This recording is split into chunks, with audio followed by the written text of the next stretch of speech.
Saudara-saudari, marilah kita mendengarkan renungan dengan judul Sakaria dan Yohanes Pembaptis yang berdasarkan pada Injil Lukas bab 1 ayat 13. Tetapi malaikat itu berkata kepadanya, "Jangan takut, hai Sakaria, sebab doamu telah dikabulkan dan Elisabet istrimu akan melahirkan seorang anak laki-laki bagimu dan haruslah engkau menamai dia Yohanes. Dalam nama Bapa dan Putra dan Roh Kudus. Amin." Saudara-saudari terkasih dalam nama Tuhan Yesus Kristus. Kemarin kita sudah bertemu dengan sosok Yusuf, ayah angkat Tuhan Yesus. Hari ini kita berjumpa dengan Sakaria, ayah dari Yohanes Pembaptis dan Elisabet ibunya. Mereka sudah lanjut usia dan Elisabet itu mandul. Kepada Sakaria yang sedang mendapat tugas keimanan untuk masuk ke dalam bait suci dan membakar ukupan di situ, tampaklah malaikat Gabriel kepadanya. Gabriel memberitakan kabar gembira kepadanya bahwa ia akan memiliki seorang anak laki-laki dan harus diberi nama Yohanes. Sakaria tidak percaya dan ia bertanya, "Apakah itu mungkin? Bukankah ia dan istrinya sudah lanjut usianya?" Karena ia tidak percaya, dia dibuat bisu selama penantian hingga hari kelahiran anaknya. Ia baru bisa berbicara kembali setelah dia menuliskan pada sebuah batu tulis siapa nama anaknya. Sakaria menuliskan namanya adalah Yohanes. Dan seketika itu juga terbukalah mulutnya dan terlepaslah lidahnya. Lalu ia berkata-kata dan memuji Allah. Lukas bab 1 ayat 63 dan 64. Sakaria bertemu dengan malaikat Gabriel, tetapi dia masih hidup dalam pemikiran dan logikanya sendiri.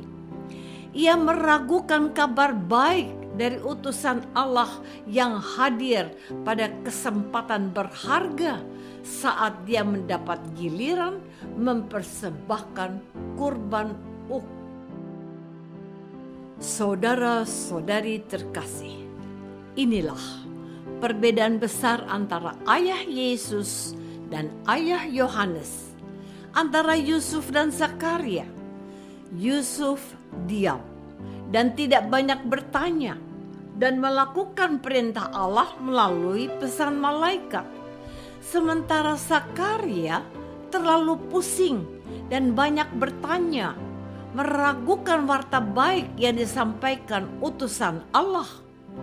Itulah sebabnya dia dihukum menjadi bisu dan tidak bisa bicara selama menantikan pembuktian kabar baik bahwa dia akan menjadi seorang ayah dari wanita tua yang disebutkan mandul, Elisabet istrinya. Yusuf itu pemuda biasa dan tulus, tetapi Sakaria orang tua yang memiliki jabatan dan mempersoalkan banyak hal. Namun baik kepada Yusuf maupun Sakaria, Allah sedang menyiapkan Yohanes dan Yesus untuk karya keselamatan yang telah dijanjikan Allah berabad-abad lamanya.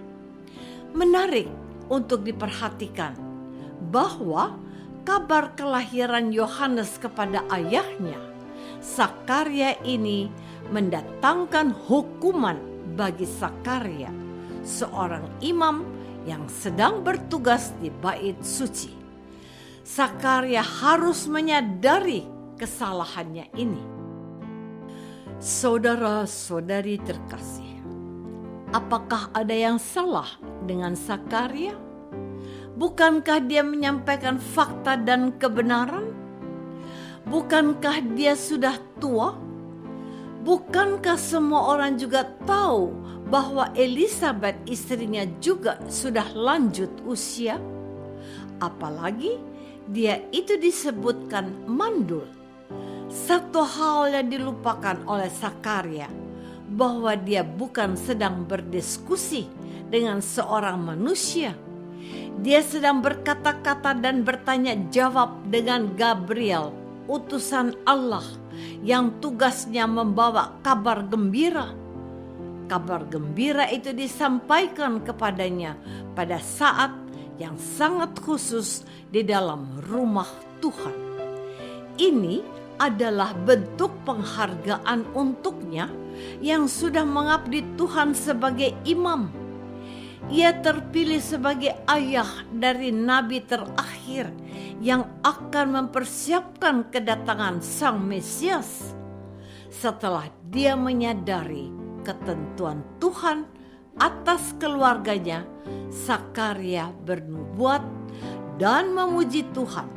Katanya, "Dan engkau, hai anakku, akan disebut Nabi Allah yang Maha Tinggi, karena engkau akan berjalan mendahului Tuhan untuk mempersiapkan jalan baginya, untuk memberikan kepada umatnya pengertian akan keselamatan yang berdasarkan pengampunan dosa-dosa mereka oleh rahmat dan belas kasihan dari Allah kita, dengan mana ia akan melawat kita." Tentang Yohanes, Lukas memberikan penjelasan.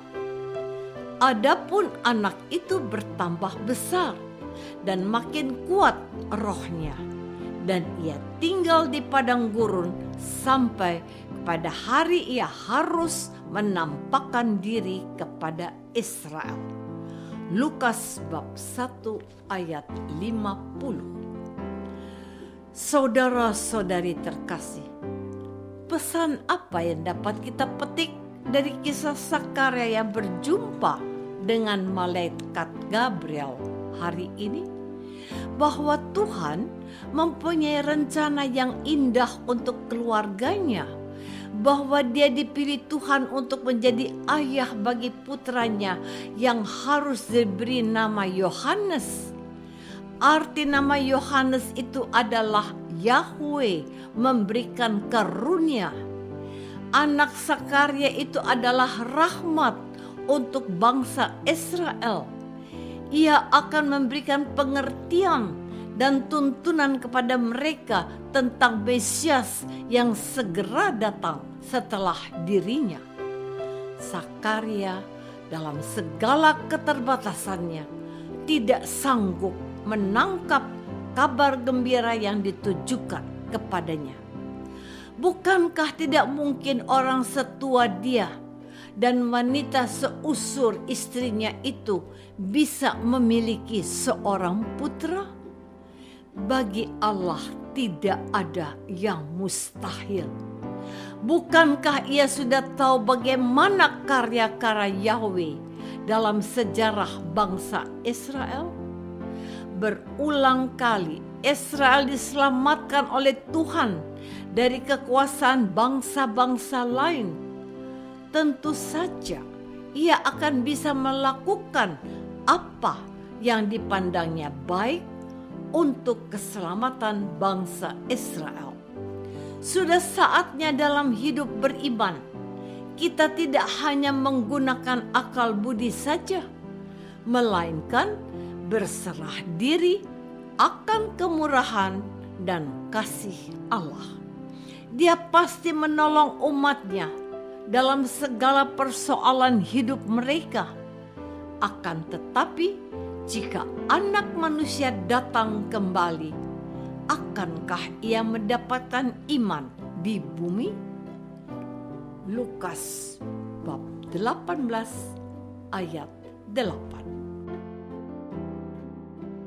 Apakah aku percaya akan rencana baik Tuhan dalam hidupku setiap hari? Marilah kita berdoa. Bapa yang Maha Baik, melalui pengalaman Sakarya, kami diingatkan untuk tidak hanya sibuk dengan pemikiran kami sendiri, melainkan percaya penuh pada rencana dan keputusan-Mu yang baik atas hidup kami. Demi Kristus, pengantara kami. Amin. Semoga kita semua selalu dinaungi dan dibimbing oleh berkat Allah yang Maha Kuasa, Bapa dan Putra dan Roh Kudus. Amin.